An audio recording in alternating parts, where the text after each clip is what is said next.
No, na Brdu pri Kranju pozdravljam ministra za zdravje Janeza Poklukarja. Dober večer. Lahko poveste več, kaj bo dovoljeno po novem? Dober večer vsem skupaj. Ja, vlada je na današnji seji potrdila to, da v oranžnih regijah odpremo terase in pa vrtove. To seveda pomeni, da se te odpirajo pod strogimi pogoji in sicer, da je od roba mize do naslednjega roba mize 3 metre, da so stoli med seboj oddaljeni 1,5 metra, da seveda prisotni na terasah uporabljajo maske in pa razkužila, da uporabljajo maske, ko gredo v notranjost na toaleto, da izvajalec seveda po menjavi gostov oziroma med menjavo gostov razkuži samo mizo in okolico. In tisto, kar je še pomembno, terase so odprte omejeno in sicer v, bom rekel, sončnem delu oziroma delu dneva, ko je svetlo, se pravi med 7 uro zjutraj in pa 7 uro zvečer. Tisto, kar je bilo danes še sprejetega oziroma potrjenega na vladi in je pomembno, je seveda to, da zaradi razloga, da omogočimo vsem dijakom enakopravno opravljanje mature in da, bom rekel, razrešimo vse dileme okoli izvedbe le-te, maturantom seveda ponudimo cepljenje, tako da bomo na podlagi te odločitve vlade jutri s pomočjo stroke ustrezno korigirali strategijo, tako da bi v naslednjem tednu imeli praviloma v drugi polovici vse pripravljeno, da to tudi napravimo. Zelo zanimivo, s katerim cepivom pa bi cepili maturante? Gre za, bom rekel, odločitev in pa določitev stroke, tako da ta trenutek težko govorim o tem, kajti stroko o tem delu še nismo razpravljali, tako da jutri tekom dneva bodo znane te podrobnosti. Prepoved potovanja med regijami pa ostaja, kaj ne? Prepoved potovanja med regijami ostane.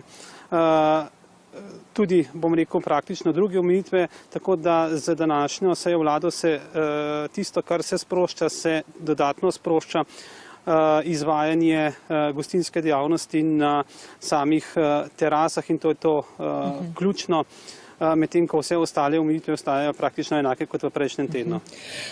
Poglejte, zaradi zamude pri dobavi testov v petek se še ne bo začelo samo testiranje v srednjih šolah. Kaj je šlo narobe? Lahko poveste kaj več in kdaj bodo znani termini? Tako kot ste že povedali, gre v glavnem za zamudo dobavitelja in seveda zaradi kompleksnosti procesa, tako seznanitve vseh v vzgoji in izobraževanju s tem procesom in pa testom, kot tudi vsem, ki sodelujejo v tej verigi od našega štaba civilne zaščite, pa tudi ne nazadnje zdravstvenih delavcev, ki tukaj prisostvujejo, ne moremo zaradi teh negotovosti držati vse skupaj v precepu oziroma zagotoviti 100% izvedbe v petek, tako da iz tega vidika v izogib kakršnimkoli zapletom, slabi volji in pa eventualnemu dodatnemu pritisku na samo neuspešno izvedbo tega projekta, pač ta trenutek to ne moremo narediti. Se morda kaj ve, prihodnji teden, kdaj bi lahko? Več bo znano, ko bo cepivo prišlo, tako da tekom naslednjega tedna še vedno verjamemo, da to lahko izpeljemo. Gospod minister, prosim vas, da še ostanete z nami. Evropska unija pri cepljenju državljanov ne deluje usklajeno. Tako se je danes Danska v celoti in dolgoročno odrekla cepivu podjetja AstraZeneca. Nekaj ur kasneje je Češka sporočila, da je od Danske pripravljena odkupiti vse neporabljene odmerke tega cepiva. Evropska unija sicer pospešuje sodelovanje z BioNTechom in Pfizerjem, dodatnih 50 milijonov odmerkov tega cepiva bo dobila že v tej polovici leta, Slovenija v skladu s številom prebivalstva, torej še 230 tisoč odmerkov. We are doing everything in our power to support Europe's vaccination rollout, also by increasing the supply of vaccines in the coming weeks and months. Those 50 million doses were initially foreseen for delivery in the fourth quarter of 2021. Now they are available in the second quarter of 2021, that is right now. And this will bring the total doses delivered by BioNTech Pfizer to 250 million doses in the second quarter. Vračamo se na Brdo pri Kranju. Gospod minister, Evropa ne deluje enotno, vsaka država se odloča po svoje in to povzroča precej zmede in tudi strahu med ljudmi. Kako bo ukrepala Slovenija? Se bo tudi preusmerjala na cepiva BioNTecha in Moderne?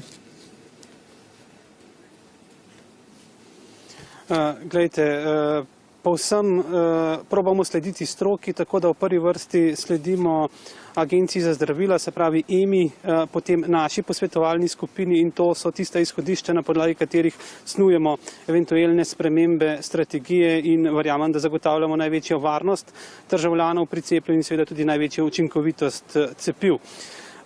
Tako da veseli me, da je danes komisarka objavila to dobro novico, kar pomeni, da že ob zagotovljenih količinah cepiva Pfizerja v maju in pa v juniju, v maju preko 200 tisoč, v juniju preko 300 tisoč in s temi dodatnimi odmerki 230-240 tisoč odmerki cepiva samo od Pfizerja dobimo v maju in pa juniju praktično 750 tisoč odmerkov cepiva, to je več, kot smo ga dobili praktično do danes, tako da sem optimist in ta dosežek danes je še en dokaz več, kako pomembno je, da Evropa deluje organizirano, enotno in pa solidarno in zato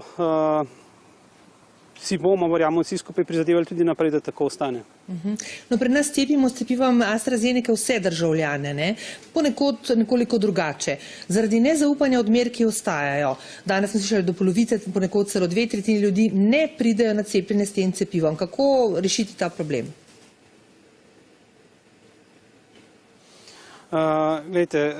Stroka, tako na nivoju Evropske agencije za zdravila, kot tudi naša posvetovalna skupina pri Nacionalnem inštitutu za javno zdravje, kjer so zbrani največji strokovnjaki z tega področja, ugotavlja, da ta trenutek ni zadržkov, da ne bi uporabljali cepiva AstraZeneca, saj so koristi neprimerno večje kot pa tveganja za uporabo tega.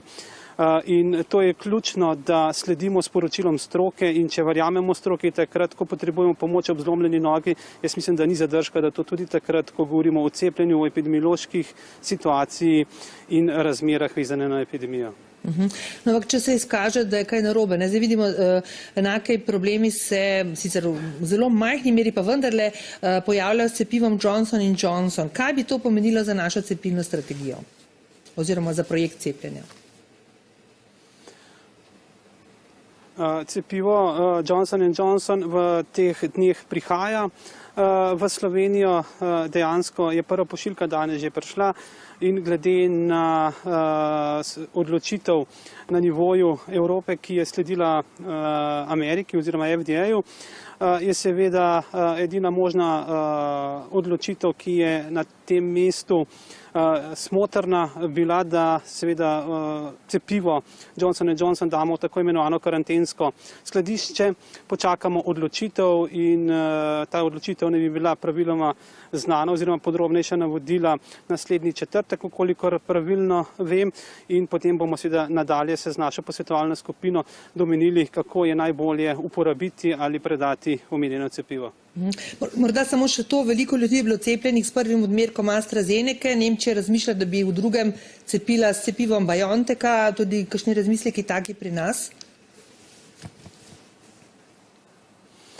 S posvetovalno skupino smo že razpravljali na to temo oziroma je bila v tej skupini debata v tem izzivu kar izdatna, vendar pa čakamo dodatne podatke oziroma skupina čaka dodatne podatke iz, bom rekel, drugih, kjer so se odločili za ta korak na podlagi morda manjših študij. Naša skupina vseeno vztraja na tem, da je na prvem mestu varnost uporabe cepiva in s tem lahko samo soglašamo, tako da bomo v naslednjih dneh in tednih, verjamem, da podrobno spremljali, kaj se dogaja v tujini, kakšne bodo zaključki študij in tako kot bo posvetovalna skupina ugotovila in verjamem, da tisto je najboljše za ljudi, tako bomo tudi uredili. Najlepša hvala za ta pojasnila, seveda vas takrat tudi pričakujemo v naši oddaji. Hvala lepa in lahko noč.